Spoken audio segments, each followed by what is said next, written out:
The morning sun rose over the conservation station on Koresh 7, painting the sky in shades of purple and gold. Dr. Sarah Chen stood outside the enclosure, watching three small creatures play in the artificial grass. They looked like cats, but larger, with 6 legs and crystalline eyes that caught the light. These were Vrelny cubs, orphans from a poaching raid 3 months ago. Sarah had been taking care of them since they arrived. The cubs were young, barely past their first season, but already showing signs of the intelligence their species would fully develop in adulthood. She had named them Jask, Mira, and Kel. They trusted her now, which made her smile. Trust was hard to earn from a species that would one day become apex predators on their homeworld. She entered the enclosure with their morning food. The cubs rushed to her, making soft chirping sounds. Sarah knelt down and let them eat from the bowls she carried. Jask, the eldest, always ate first. Then Mira and Kel would join in. It was their way, their instinct. The strongest ate first. "Good morning, little ones," Sarah said softly. She reached out and stroked Jask's head. His fur was soft like silk, and he purred under her touch. Today is just another quiet day. She was wrong. The alarm started screaming 2 hours later. Sarah was in her office, writing reports about the cubs' progress, when the red lights began flashing. Her computer screen filled with warnings. Unauthorized entry. Perimeter breach. Multiple armed contacts. Her hands moved fast, pulling up the security cameras. 6 figures in dark armor were moving through the station. They carried weapons that glowed with dangerous energy. Biohunters, the worst kind of criminals in the galaxy. They stole rare creatures and sold them to private collectors for prices that could buy entire planets. Sarah's heart raced. She grabbed her communicator. "Security, this is Dr. Chen. We have hostile contacts in sectors 3 and 5. Static answered her. Then a cold voice. "Security is busy dying, human. Stay where you are and you might live." She looked at the cameras again. The security team was pinned down near the main building. 4 guards against 6 hunters. The hunters had better weapons, better armor. Her people were losing. Sarah's mind went cold and clear. She knew what the hunters wanted. The rare specimens. The expensive ones. Like 3 Vrelny cubs who would sell for enough money to retire on a paradise world. She ran. Her legs carried her fast through the corridors. She had maybe 5 minutes before the hunters reached the cubs' enclosure, maybe less. She burst through the door and sealed it behind her with her access code. The cubs looked up at her, confused by her sudden entrance. They could smell her fear. Jask made a questioning sound, his head tilted to one side. "It's okay," Sarah lied. "Everything is fine." The door exploded inward 3 minutes later. 6 figures in armor stepped through the smoke. Their weapons hummed with ready power. The leader looked at Sarah and laughed. It was a harsh sound filtered through his helmet. "Just one little human?" he said. "They left one little human to guard the prize?" Sarah stood in front of the cubs. They had run behind her when the door exploded.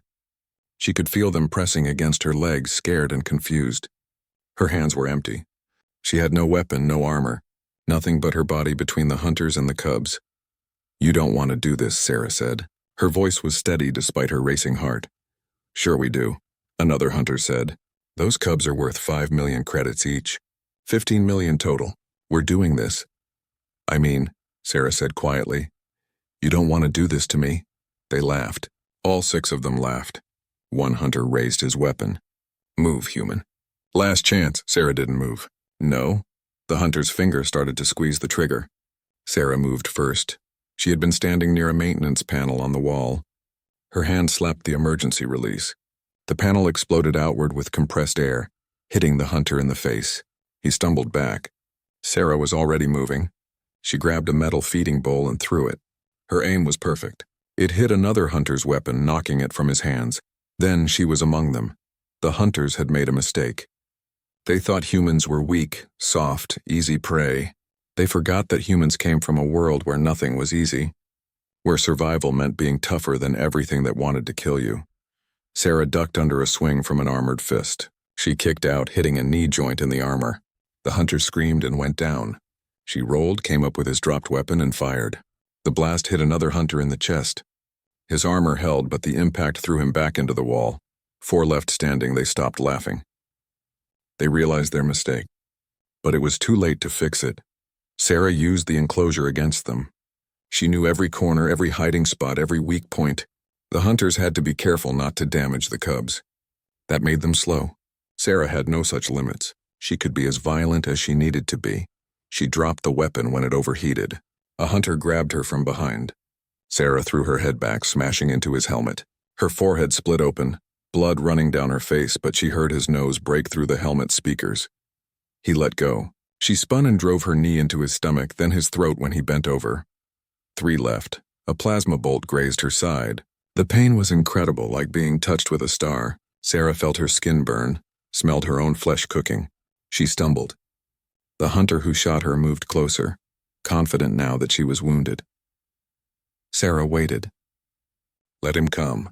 Let him think she was done. When he was close enough, she grabbed a feeding trough and swung it with all her strength. It hit his helmet so hard the metal bent. He dropped 2 left.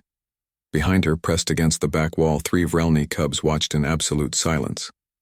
Their young minds tried to understand what they were seeing. The soft human, who brought them food and gentle touches, was fighting like nothing they had ever witnessed. She was bleeding. She was hurt. She should run. That was what prey did. But she wasn't running. The last 2 hunters looked at each other. Then at Sarah, then at the door. They ran. Sarah let them go. She needed to. Her legs were shaking. The burn on her side was agony. Blood from her forehead was getting in her eyes. She heard boots in the corridor. More people coming. Friends or enemies? Chen. It was Marcus, the head of security. He burst through the door with 3 other guards. They looked at the scene. 4 hunters down, 2 fled. 1 human standing barely. The cubs, Sarah managed to say. Check the cubs. Marcus moved past her. They're fine. Not a scratch on them. Sarah nodded. Then her legs gave out. Marcus caught her before she hit the ground. Get medical here now. He shouted into his communicator. He looked at Sarah. You're insane. You know that? Sarah smiled, though it hurt. Maybe, but they're safe. Behind them, 3 cubs stared at the human who had defended them. Jask took a step forward, then another. He reached out with 1 paw and touched Sarah's hand. His claws were retracted. It was a gesture of trust, of confusion, of something he didn't have words for yet. Why hadn't she run? Why had she fought? She was small, soft, weak, but she hadn't been weak. Not even a little bit. The cubs watched as the medical team arrived. They watched as Sarah was lifted onto a stretcher. They watched her smile at them one more time before she was carried away. In the silence of the enclosure, 3 young predators tried to understand what they had witnessed. Their instincts told them one thing. Their eyes had shown them another. The contradiction would haunt them for days to come. Jask made a soft sound, not quite a growl, not quite a purr. A question without words. The others echoed it. They had seen something impossible. Something their young minds could barely process. They had seen prey fight like a predator. No, not like a predator. Like something else. Something they had no name for. Not yet. Sarah woke up in the medical bay 3 hours later. Her side was wrapped in regenerative bandages that hummed softly against her skin. The burn was still there, still painful, but the medical technology was helping it heal faster than nature intended. Her head hurt where she had used it as a weapon. There would be a scar. Dr. Vexeth, the station's medical officer, looked at her with his 3 eyes. He was a crystalline, a species made of living mineral. They didn't understand pain the way organic beings did, but he understood damage. You should be in severe shock, he said. His voice sounded like wind chimes. The plasma burn alone should have incapacitated you. The blood loss from your head wound should have made you unconscious. Yet you kept fighting. Sarah tried to sit up. Pain shot through her side and she gasped. The cubs. Are they okay? They are fine. Completely unharmed. Vexeth pressed her back down with a crystalline hand. You, however, need to rest. Your body has been through significant trauma. How long do I need to stay here? 3 days minimum. A week would be better. Sarah shook her head. The cubs need me. They must be scared. Vexeth made a sound like cracking ice. It was his version of a sigh. The cubs are not scared. They are confused. Very confused. We have been monitoring them through the cameras. They keep staring at the door to your office. Waiting for you, Sarah closed her eyes. I need to see them. In time. First you heal. But Sarah was human. Humans didn't heal by lying still.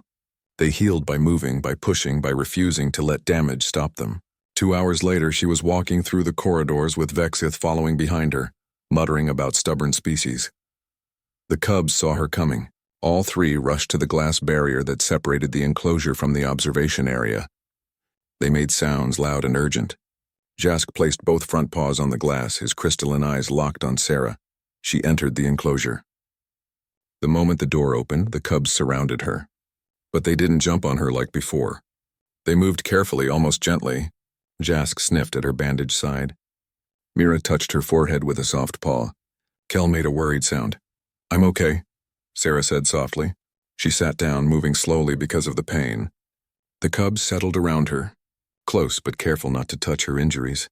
"See, I'm fine," but she wasn't fine. Not really. She was hurt and tired, and every breath made her side ache. Yet here she was, moving, working, caring for them. Jask watched her face. His young mind was developing fast, faster than humans knew. He could see things others couldn't.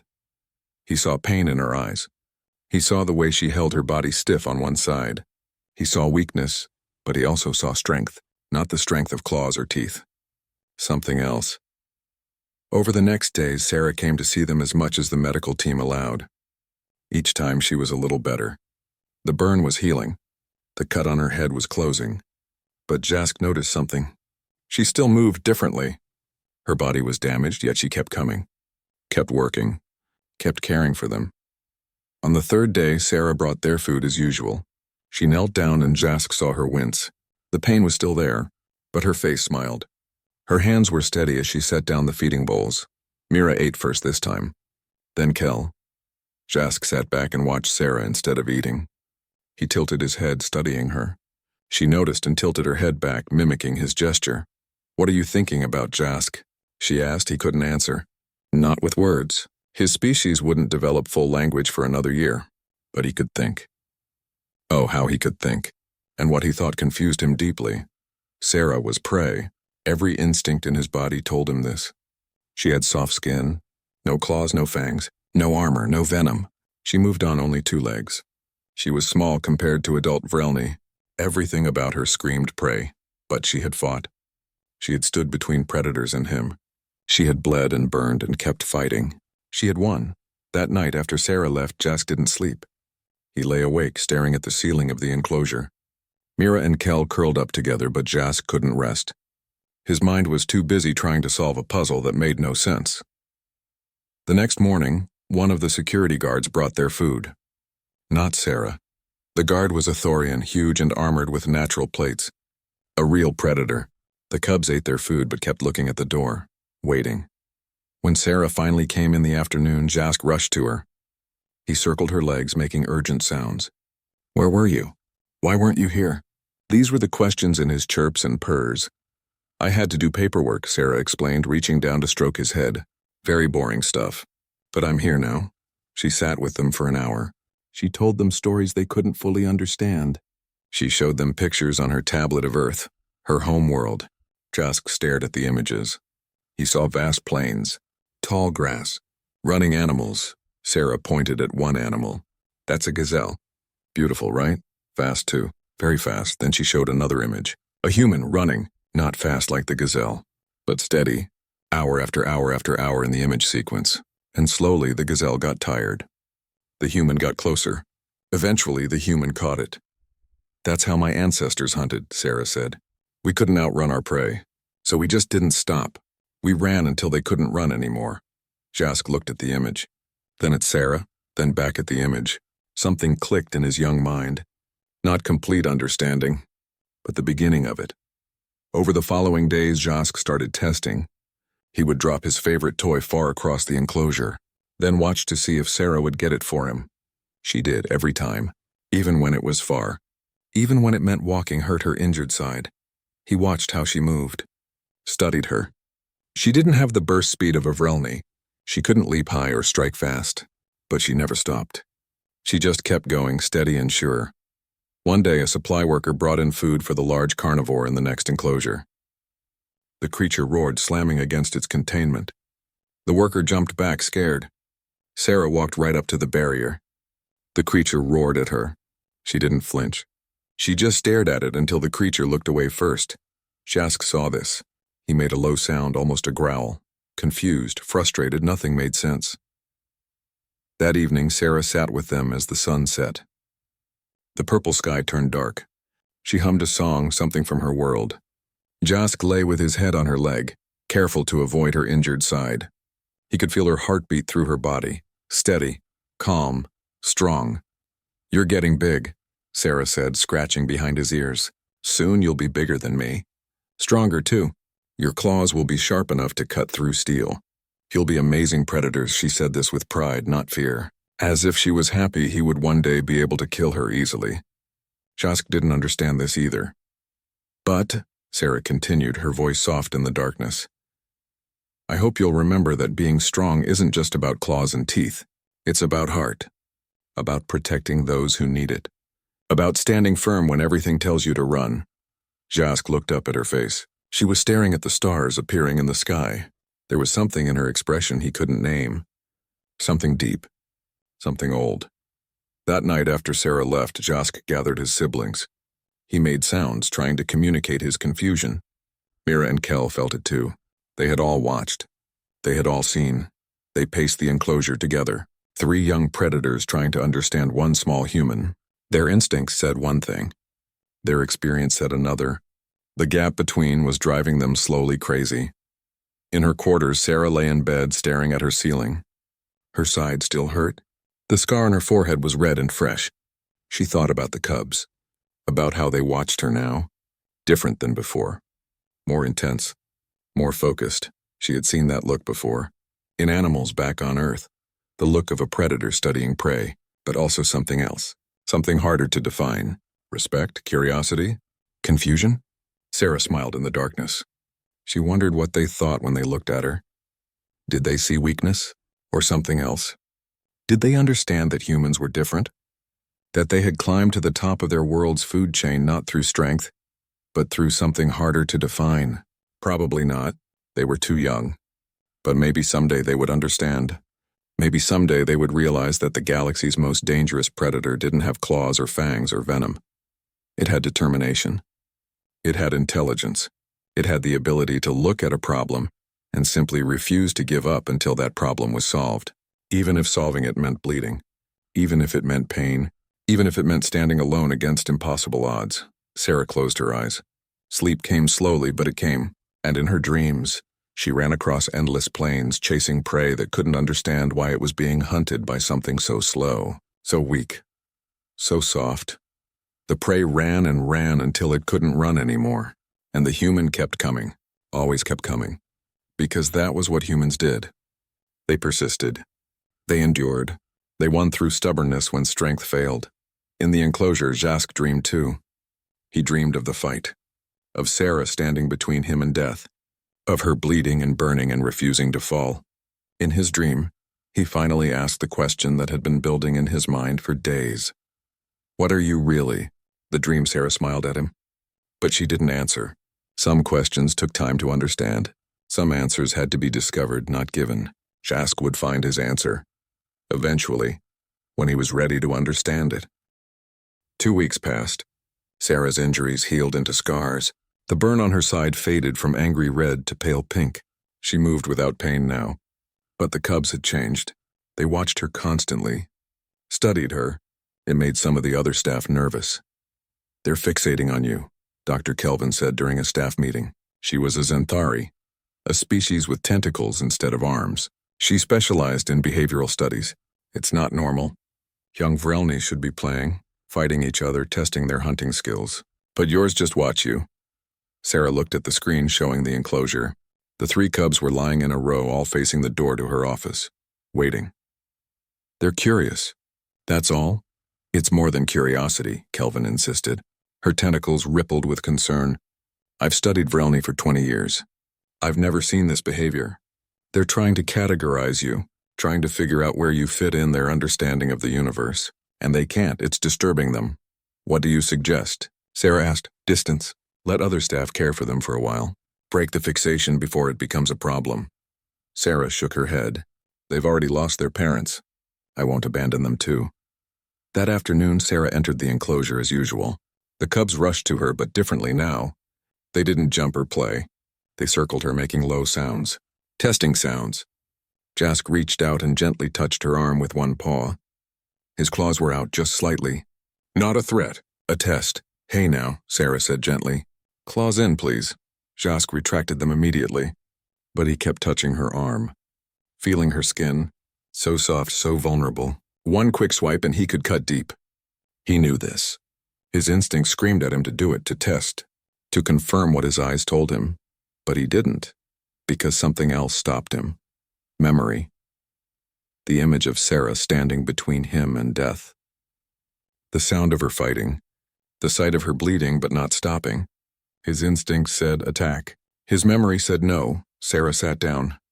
The cubs settled around her. You three are growing so fast, she said. Jask, you're almost up to my waist now. Another few months and you'll be taller than me. Jask made a sound. A question. Sarah didn't speak Vrelny. But after months together, she was learning to understand tone. You want to know something, she said. I can tell. I wish you could ask me directly. She pulled out her tablet and showed them videos. Earth animals hunting. Lions taking down buffalo. Wolves chasing deer. Hawks diving for rabbits. The cubs watched with interest. This made sense to them. Predator and prey. The natural order. Then Sarah showed different videos. Humans hunting, but not like the other predators. Humans tracking footprints, following trails. Walking for hours, days, never running fast, just moving steady. The prey would run and hide. The humans would find them again. Run again. Hide again. Find again, until the prey was too exhausted to continue. Persistence hunting, Sarah explained. That's what my species did. We weren't the fastest or strongest, but we could walk forever. We could track anything. We could think and plan and adapt. We won by never giving up. Jask stared at the screen. He saw a human walking under a hot sun. Hour after hour. The prey animal in the video kept looking back, confused. Why was this slow thing still following? The animal ran again. The human followed. Steady, patient, inevitable. Something cold touched Jask's mind, a kind of fear he had never felt before. The fear of being prey. The fear of being hunted by something that would never stop. Ever. That night, something strange happened. One of the station's smaller animals, a rabbit-like creature from Centauri Prime, escaped its enclosure. It found its way into the cubs' area. The cubs woke up alert. Here was prey, real prey. Their instincts screamed at them to chase, to catch, to kill. They did. It was over in seconds. Mira caught the creature. Kel made the killing strike. Jask watched, feeling the satisfaction of a successful hunt. This was right. This was natural. This was what they were made for. Then the door opened. Sarah came in, drawn by the noise. She saw the dead creature, saw the blood on Mira's claws. She sighed. You three, come here. They went to her, expecting praise. They had hunted successfully. They had proven they were predators. But Sarah's face was sad. She picked up the small body gently. This was someone's research subject, she said quietly. Dr. Harmon was studying its mating behaviors. Now it's dead. She looked at them. I know you're predators. I know it's your nature. But you need to learn control. Need to learn when to hunt and when to protect. She carried the body out. The cubs stood in confusion. They had done what predators do. Why was she sad? Why wasn't she proud? Jask followed her. Through the door, down the corridor. She went to a small garden behind the station. She dug a hole with her hands. Soft hands, weak hands, hands that had no claws. She buried the creature there. Life matters, Sarah said, not looking at Jask. She knew he was there, even small life, even prey life. The galaxy is full of death, but that doesn't mean we have to add to it carelessly. Jask sat and watched her. He didn't understand her words, but he understood her tone, her sadness. She valued this small creature's life, even though she could have killed it herself easily. Even though it was prey, she thought it mattered. This confused Jask more than anything else had. Predators didn't mourn prey. That wasn't how the universe worked. Yet here she was, this human who fought like a demon, burying a prey animal with gentle hands. The next day, Dr. Kelvin spoke to Sarah again. We need to talk about Jask. He's showing unusual attachment behaviors. He follows you on the security cameras. When you're not visible, he waits at the door. This isn't healthy for a young predator. He's learning, Sarah said. They all are. Learning what? To be human? Kelvin's tentacles twisted with frustration. He's Vrelny. He needs to learn to be Vrelny. You're confusing him. Maybe he needs to be confused, Sarah replied. Maybe confusion is part of learning. Part of growing. Kelvin made an exasperated sound and left. Sarah went to the enclosure. The cubs were there, waiting as always. She sat with them and pulled out her tablet again. This time she showed them Earth, her world. This is where I'm from, she said. It doesn't look very dangerous, does it? Pretty blue oceans, green forests, nice and peaceful. She swiped to another image. But it wasn't always peaceful. See these? Ice ages. The whole planet frozen. My ancestors survived that. Another image. Giant predators. We called them saber-toothed tigers. They could kill us easily. We survived them too. Another swipe. Diseases that killed millions. We survived. Floods, droughts, volcanoes, earthquakes. We survived all of it. Jask watched the images. World after world of disasters, of death, of things that should have killed the humans. But they hadn't. The humans kept surviving. Kept going. Kept refusing to die. We're not tough like you, Sarah said, stroking Jask's head. We break easily. We scar, we feel pain. But we don't quit. That's our strength. Not claws or fangs. Just stubbornness. Just refusing to accept that something is impossible. She showed one more image. A human climbing a mountain. The human was tiny against the massive peak. That's Mount Everest. The tallest mountain on Earth. It kills people. The air is too thin to breathe. The cold can freeze you in minutes, but humans climb it anyway. Because it's there. Because they can. Because giving up isn't in their nature. Jask stared at the image for a long time. This human, this tiny soft thing, climbing something that wanted to kill it. For no reason except to prove it could be done. This made no sense. A predator climbed when hunting. Climbed for advantage. Climbed for purpose. But to climb just to climb? To risk death for no reward? That was crazy. That was insane. That was human. Over the next few days, Jask started testing more. He would refuse to eat unless Sarah brought the food. He would ignore the other staff members. When Dr. Kelvin tried to examine him, he hissed and showed his teeth. When Sarah told him to behave, he obeyed immediately. The staff started talking. Worried conversations in the hallways. The cubs were supposed to be transferred to a Vrelny education facility in a month. But Jask's fixation on Sarah was getting worse, not better. What would happen when they were separated? Sarah tried to explain it to Jask one evening. You can't stay here forever, she said. You need to go to a place with your own people. People who understand you, who can teach you to be what you're meant to be. Jask made a sound of disagreement. He pressed against her, his head under her hand. He didn't want to leave. Didn't want to go to people who made sense. He wanted to stay with the human who didn't make sense. Who fought when she should run. Who mourned prey. Who showed strength through weakness. He wanted to understand. Needed to understand. Before he left, before he went away, he needed to solve this puzzle. Needed to know what she was. Why she was. How she could be prey and predator at the same time. Sarah felt his distress. She wrapped her arms around him, hugging him gently. I know, she whispered. I know you're confused. I wish I could explain it better.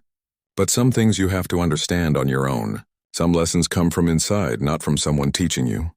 That night, Jask dreamed again. In his dream, he was hunting, chasing prey across an endless plain. He was fast, strong, perfect. The prey ran from him, as it should, as nature intended. But then the prey stopped running. It turned around. It looked at him. And it was Sarah, small, soft, vulnerable Sarah. She stood there waiting. Jask charged. His claws extended. His jaws opened. He would strike. The transfer was scheduled for 3 days away. The Vrelny education facility had sent confirmation. A transport ship would arrive to take the cubs to their new home. A place where they would learn their history, their culture, their proper place in the galaxy, a place without humans. Sarah tried to prepare them. She spent more time in the enclosure, talking to them, explaining what would happen. Mira and Kel seemed to accept it. They were excited even. New places, new experiences. But Jask grew quieter, more withdrawn. He stopped eating properly, stopped playing. He just watched Sarah with those crystalline eyes as if trying to memorize every detail. Dr. Vexith examined him. Physically, he's fine. But mentally, emotionally, he's struggling. The separation anxiety is severe. He'll adapt, Dr. Kelvin said. Once he's with his own kind, he'll forget about the human. It's natural, but Sarah wasn't sure. There was something in Jask's eyes. Something deeper than simple attachment. A need. A hunger for understanding that wouldn't be satisfied by separation. On the second to last day, something changed. Sarah entered the enclosure for the evening feeding and found Jask sitting in the center of the space, alone. Mira and Kel were on the far side, as if giving him room. He made a sound, deep, resonant, not a cub's chirp. Almost an adult's call. Sarah approached slowly. Jask, what's wrong? He stood up. He was tall now, nearly to her chest. In a few more months, he would tower over her. His claws could rip through steel. His jaws could crush bone.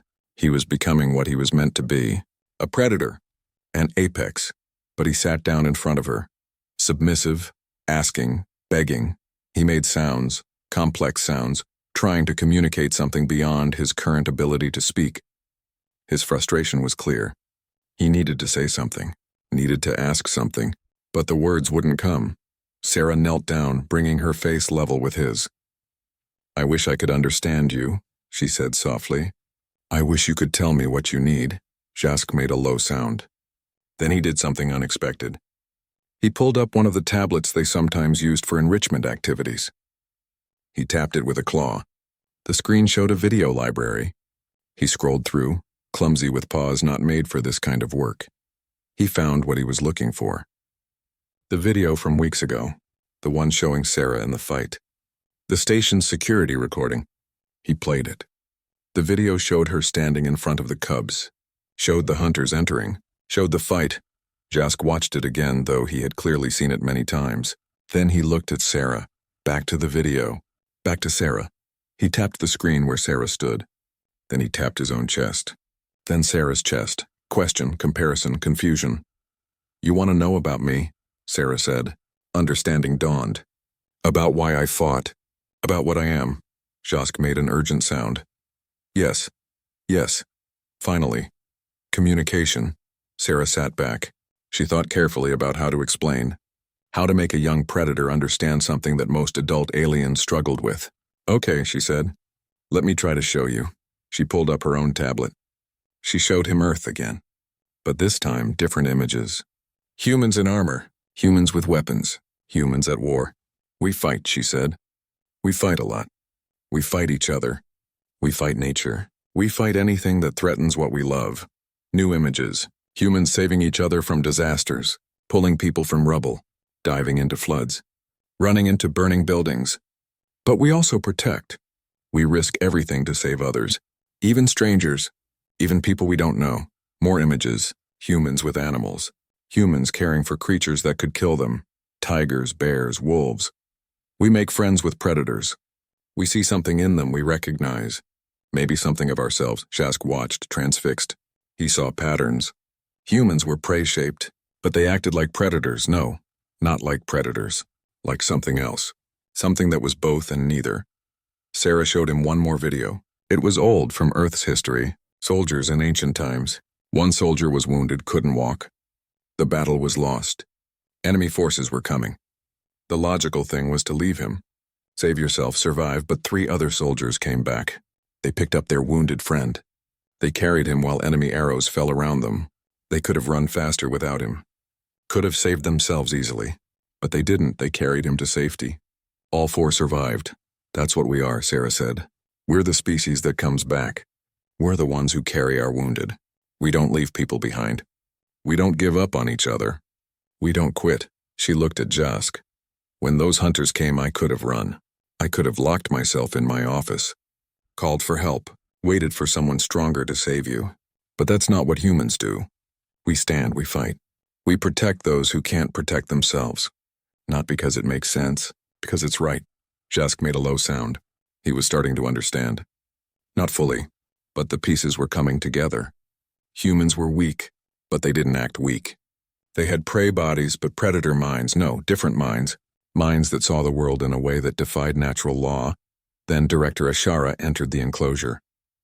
She was a crystalline like Dr. Vexith, but much older, much wiser. She moved with the slow certainty of someone who had lived for centuries. Her body chimed softly as she walked. I heard Jask was struggling, she said. Her voice was like music. I thought perhaps I could help, Sarah stood. He wants to understand. About me, about humans, but I don't know how to explain it in a way he can process. Ashara's 3 eyes focused on Jask. She was silent for a long moment. Then she settled on the ground, her crystalline body arranging itself into a sitting position. Come here, young one, she said. Let me tell you what I have learned in my long life. Jask approached carefully. Ashara was intimidating, ancient, powerful in ways that had nothing to do with claws or teeth. She radiated authority. I have lived for 473 years, Ashara said. I have seen hundreds of species, studied thousands of individuals, and I can tell you this. Humans are unique, not because they are stronger or faster or smarter, but because they refuse to accept limits. She gestured at Sarah. Look at her. Soft skin, no natural weapons, no armor, no venom. By every measure, she should be prey. On her world, there were creatures much more powerful.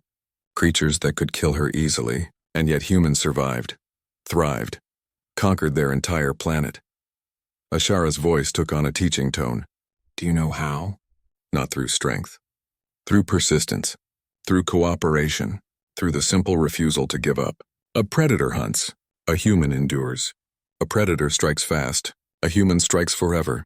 Jask listened, his young mind working hard to understand. Ashara continued. You are Vrelny. You will grow to be apex on your world. You will have claws that cut through steel, speed that blurs vision, strength that breaks stone. But if a human decided to hunt you, truly hunt you, you would die. This shocked Jask. Him? Die? To this small soft thing? Impossible. Not in direct combat, Ashara clarified, reading his body language. In direct combat, you would win. You would kill her in seconds. But humans don't fight fair. They don't fight in ways that make sense. They track. They trap, they plan, they wait. They come back again and again and again until you can't run anymore, can't fight anymore, can't even think anymore. She leaned closer to Jask. That is what Sarah did when she fought the hunters. She didn't fight like a predator. She fought like prey that evolved to hunt predators. Every weakness is a strength. Soft skin means she can sweat, can run for hours without overheating. Small teeth mean she learned to use tools. Weak muscles mean she learned to use leverage and intelligence. Jask made a sound, a click of understanding. Not complete, but growing. The hunters made a mistake, Ashara said. They saw prey. Sarah showed them predator. But she is not a predator. She is something your language has no word for, something most languages have no word for. She is human. Sarah watched this exchange, seeing Jask's confusion slowly shift into something else. Comprehension, wonder, maybe even a little fear. The healthy kind. The kind that came from recognizing something dangerous in a package that looked safe. Ashara stood. You asked a question, young Jask. Even without words, I heard it. You asked, why is she apex wearing human skin? But you asked the wrong question. The right question is, why does apex look different on her than on me? She moved toward the door, then paused. The answer is simple. You are apex because you were born to be. Born with claws and fangs and speed. Sarah is apex because she chose to be. Because her ancestors looked at a world full of things stronger than them and said, no, we will not be prey. They climbed to the top through will alone.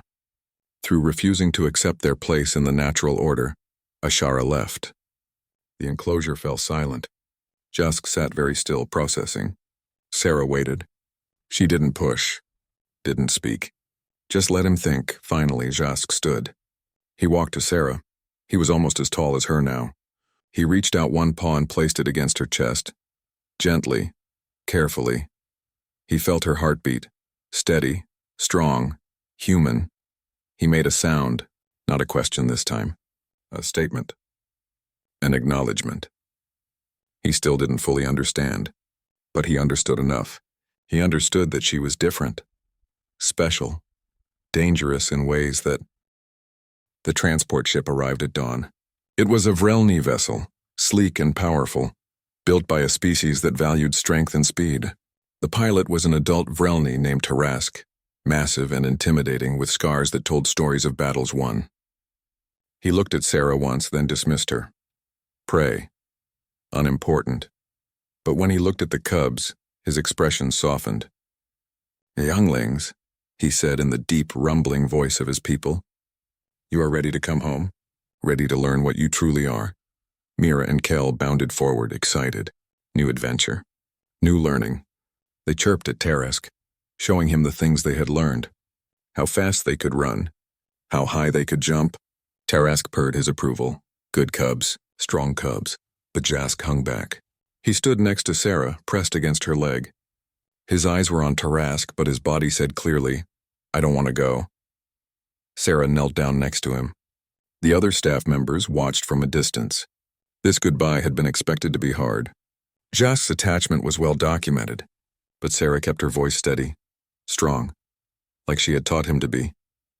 You have to go, she said quietly. This is your path. Your people need you. Your world needs you. You can't stay here forever living in an enclosure watching me work. Jask made a low sound. Disagreement. He could stay. He would stay. He didn't need his people.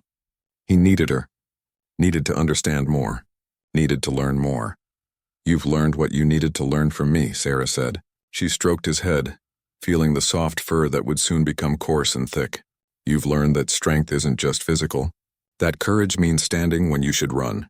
That protecting others matters more than protecting yourself. She looked into his crystalline eyes. But now you need to learn Vrelny things. Your history. Your culture. How to be what you were born to be. I can't teach you that. Only your people can. Teresk approached, his massive form casting a shadow over them. He looked at Sarah differently now. He had been listening, had heard the words, had seen how the cub responded to her. You are the human who fought the hunters, he said. It wasn't a question. Yes, I heard the story, thought it was exaggerated. Humans don't fight like that. Humans are soft, weak, he paused. But this cub watches you like you are his mother. Like you are his teacher. Like you are his apex. Sarah stood, meeting his eyes without fear. I'm not his apex. I'm his friend. And I want what's best for him. Which is to be with his own kind. Teresk studied her for a long moment. Then he did something unexpected. He lowered his head slightly. A gesture of respect among Vrelny. You are strange, human. You do not fit in the natural order. But perhaps that is your strength. He turned to Jask. Come, youngling. It is time. Jask didn't move. He looked at Sarah, a silent question. One more time he needed to ask. Needed to understand one last thing. He made a sound, complex and layered. In his cub's voice, with his limited ability, he asked, Why do you let me go if you care? Why not keep me? Why not fight for me like you fought the hunters? Sarah understood. She always understood. Because fighting for you means letting you grow, means letting you become what you're meant to be. Sometimes the hardest thing is letting go. But that's what love does. It protects, but it also releases. She knelt down one more time. I'll always remember you, Jask. You three are special to me. But you need to fly, and you can't do that in a cage. Even a comfortable one. Jask pressed his head against her chest, listening to her heartbeat. That steady human rhythm, the heartbeat of someone who fought when she should have run, who stood when she should have fled, who was apex without claws or fangs, just will, just heart, just the stubborn human refusal to quit. He pulled back, looked at Mira and Kel. They were waiting for him. His siblings, his pack. He looked at Teresk, his future, his people, his destiny. Then he looked at Sarah one last time. His past, his teacher, his proof that the universe was bigger and stranger than instinct suggested.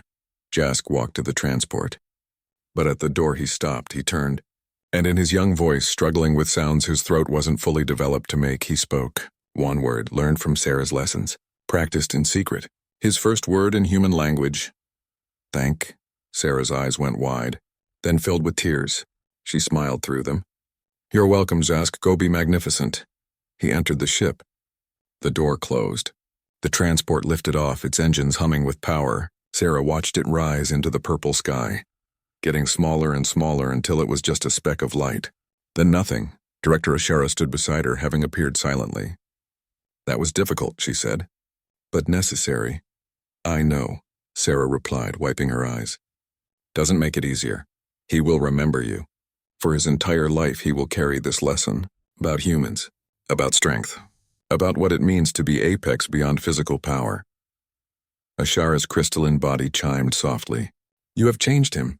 Changed how he will see the universe. I hope so, Sarah said. I hope he becomes a great leader. A protector, someone who understands that strength without compassion is just cruelty. She turned to go back to her office. There were other animals to care for, other work to do. Life continued. But part of her heart was on that ship with 3 cubs flying toward their destiny. 6 months passed. Sarah received updates from the Vrelny Education Facility. Mira was excelling in hunting techniques. Kel showed promising leadership skills. Jask was different. His instructors reported that he asked strange questions, wanted to know about other species, about humans especially, about different kinds of strength. One instructor wrote, "He doesn't fight like traditional Vrelny. He thinks too much, plans too much, uses strategy over pure aggression. We're not sure if this is good or bad." Sarah smiled when she read that. That was good. That was very good. Jask was taking what she taught him and applying it to his own way. Becoming something new, something that bridged 2 worlds. A year passed, then 2. Sarah continued her work at the station. Other cubs came and went, other species, other lessons. But she never forgot Jask and his siblings. Then 3 years after they left, she received a message. It was audio, translated from Vrelny to human language. Jask's voice, now deep and adult, rumbled through the speakers. "Dr. Chen, it is Jask. I am completing my education soon. I will become a guardian, one who protects Vrelny interests across the galaxy. But I wanted to tell you something. I finally understand. I understand what you are, what humans are." There was a pause. "You are not Apex wearing human skin. You are Apex because you wear human skin. Because that soft skin means you had to be clever, to be tough in different ways, to refuse to quit. You became Apex by choosing it, by earning it, not by being born to it." Another pause. "I teach the younger cubs about this now, about different kinds of strength, about species that don't fit easy categories, about how the galaxy is full of surprises. And the biggest surprise is that sometimes the most dangerous thing looks the most harmless. A sound that might have been a laugh. The other instructors think I'm strange. Maybe I am. Maybe you made me strange by showing me that strange can be strong. But I would not change it. You saved my life twice. Once from the hunters. Once from thinking too small. Thank you for everything." The message ended. Sarah played it 3 more times. Then she saved it. Filed it away with her most precious memories. Proof that what she had done mattered. That the lessons had taken root. That Jask had become what she hoped he would be.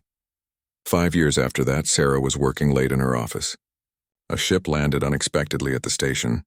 No warning. No announcement. Just sudden arrival. Security was alerted. Sarah came out to see what was happening.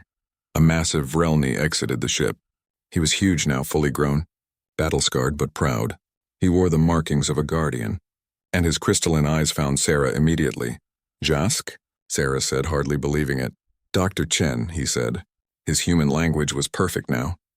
"I hope I am not intruding. I was passing through this sector. I wanted to see you, to show you what I have become." He was magnificent. Everything a Vrelny should be. Powerful, deadly, Apex. But when he looked at Sarah, there was something else in his eyes.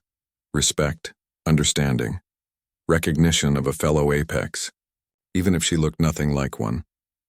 They walked through the station together.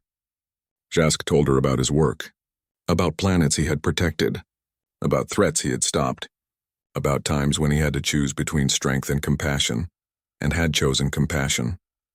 "There was a situation," he said. "Pirates attacking a refugee ship. Weak species, defenseless. My team wanted to let them die.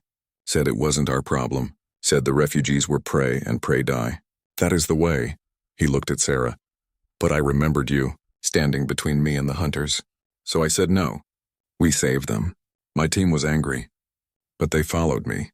Because I am guardian. Because they trust me. We saved everyone," Sarah smiled. "You made the right choice, I know. Because you taught me that making the hard choice is what Apex do. Real Apex, not the ones born to it. The ones who earn it every day." They stopped at the enclosure where Jask had lived. It was empty now, waiting for new cubs. Jask looked at it, remembering. "I had a question 3 years ago. Do you remember?" "You had many questions," Sarah said. "One question," Jask corrected. "The important one. I watched you fight in silence. Then I asked, why is she Apex wearing human skin? That was my question, Sarah nodded. I remember.